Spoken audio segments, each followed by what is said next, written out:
Bismillahirrahmanirrahim. Assalamualaikum warahmatullahi wabarakatuh. Alhamdulillahirrabbilalamin.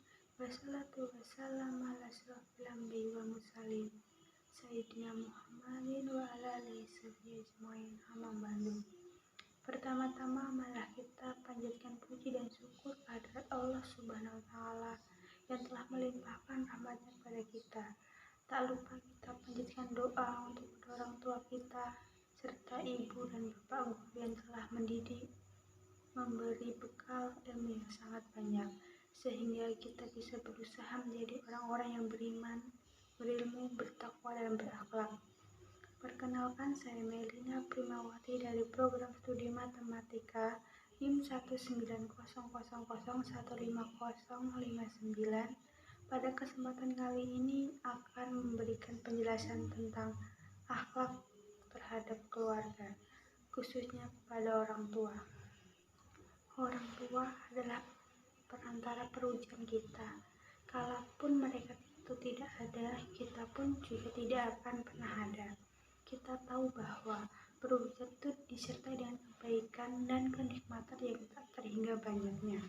Berbagai rezeki yang kita peroleh dan kedudukan yang kita raih. Orang tua seringkali mengharapkan segenap jerih payah mereka untuk menghindarkan bahaya dari diri kita. Mereka bersedia kurang tidur agar kita bisa beristirahat. Mereka memberikan kesenangan-kesenangan kepada kita yang tidak bisa kita raih dengan sendirinya.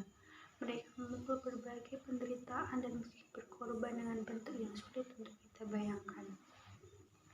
Berbakti kepada orang tua merupakan salah satu amal saleh yang sangat mulia, bahkan disebutkan berkali-kali di dalam Al-Quran tentang keutamaan berbakti kepada kedua orang tua. Allah berfirman, sembahlah Allah dan janganlah kamu mempersekutukannya dengan sesuatu pun, dan berbuat baiklah kepada kedua orang tua. Quran Surah An-Nisa ayat 36. Di dalam ayat ini, perintah berbakti kepada kedua orang tua disandingkan dengan amalan yang paling utama, yaitu tauhid. Maka ini menunjukkan bahwa amal ini pun sangat utama di hadapan Allah. Begitu besarnya martabat mereka dipandang dari kacamata syariat. Kalau ibu merawat jasmani dan rohani secara langsung, maka bapak pun merawatnya, mencari nafkahnya, membesarkannya, mendidiknya, dan menyekolahkannya. Di samping usaha itu, kalau mulai mengandung sampai masa muharik atau masa dapat membedakan mana yang baik dan mana yang buruk, seorang ibu sangat berperan. Maka setelah mulai memasuki masa belajar, ayah akan lebih tapak kewajibannya, mendidiknya, mempertumbuhkannya menjadi dewasa. Namun, apabila dibandingkan antara berat tugas ibu dengan ayah, mulai mengandung sampai dewasa dan sebagainya, perasaan ibu dan ayah terhadap putranya, maka secara perbandingan tidaklah keliru apabila dikatakan lebih berat tugas ibu daripada seorang ayah. Coba bandingkan, banyak sekali yang tidak bisa dilakukan oleh seorang ayah terhadap anaknya, yang hanya seorang ibu saja yang dapat mengatasinya. Tetapi sebaliknya, banyak tugas ayah yang bisa dikerjakan oleh seorang ibu. Barangkali karena demikian inilah maka penghargaan kepada ibunya. Walaupun bukan berarti ayahnya tidak dimuliakan, melainkan hendaknya mendahulukan ibu daripada mendahulukan ayahnya dalam cara memuliakan orang tua. Sesuai firman Allah dalam Quran Surat Al-Luqman ayat 14. Bismillahirrahmanirrahim.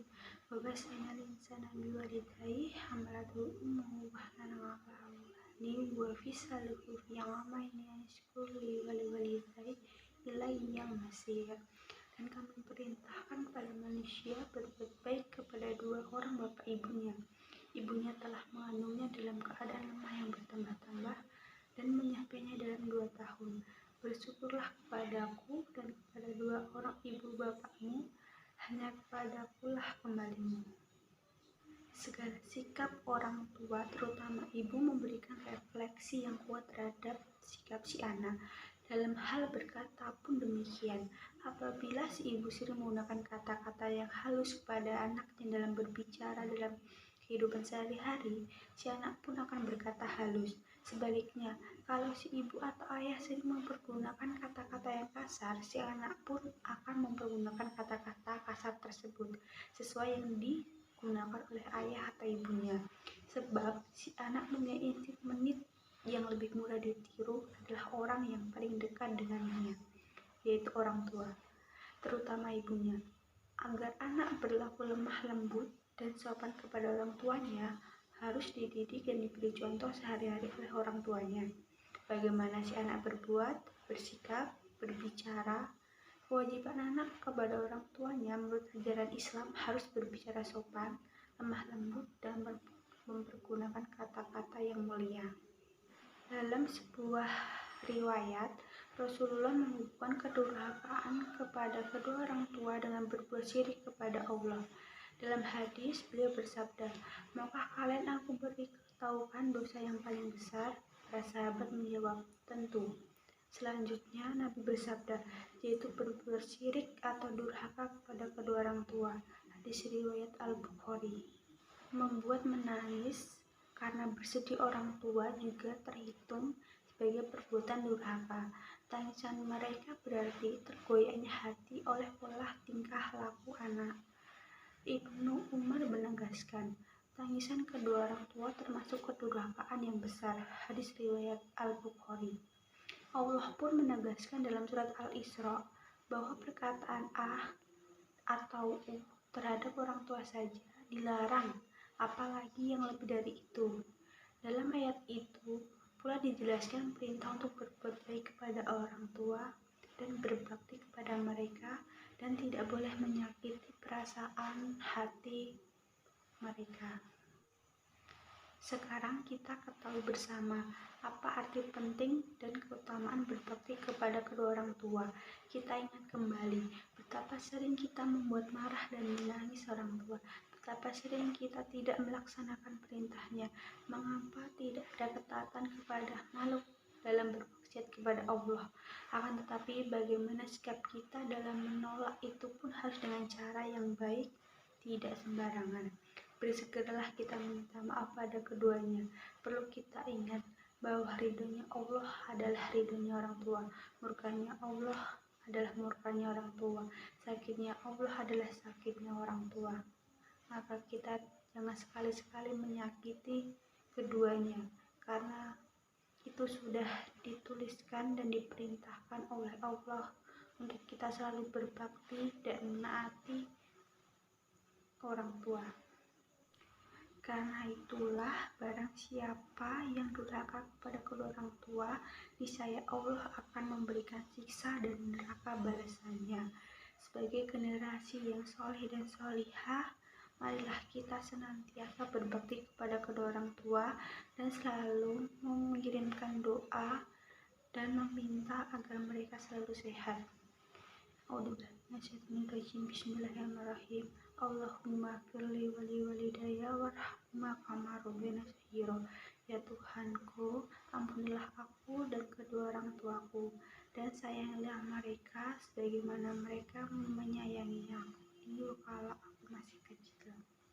Sangat dianjurkan oleh Allah untuk selalu dibacakan di akhir kita sholat 5 waktu dalam sehari, lebih juga boleh, karena itu merupakan doa permintaan kita kepada Allah agar selalu dilindungi, diberikan kesehatan kita dan keluarga, terutama orang tua. Di atas dan yang perlu kita renungkan dan hayati bersama dalam menyikapi rahasia di balik keberhasilan seseorang. Banyak orang yang menyepelekan akan hal itu, tapi banyak pula yang menjadikan orang tua sebagai faktor penting dalam hidupnya, dan merekalah orang-orang yang selamat dan menemui kebaikan yang hakiki. Mereka adalah orang-orang yang akan mendapatkan nikmat dan karunia-Nya dikarenakan mereka telah berbakti dan memperlakukan orang tua dengan sebaik-baiknya. Seseorang yang beriman dan bertakwa tetapi tidak menghormati dan berbakti kepada orang tua, sesungguhnya mereka berbuat sia-sia. Demikianlah yang bisa saya sampaikan. Apabila dalam menjelaskan dan menguraikan materi saya banyak kesalahan dan kekurangan, saya mohon maaf. Cukup sekian dan terima kasih. Wassalamualaikum warahmatullahi wabarakatuh.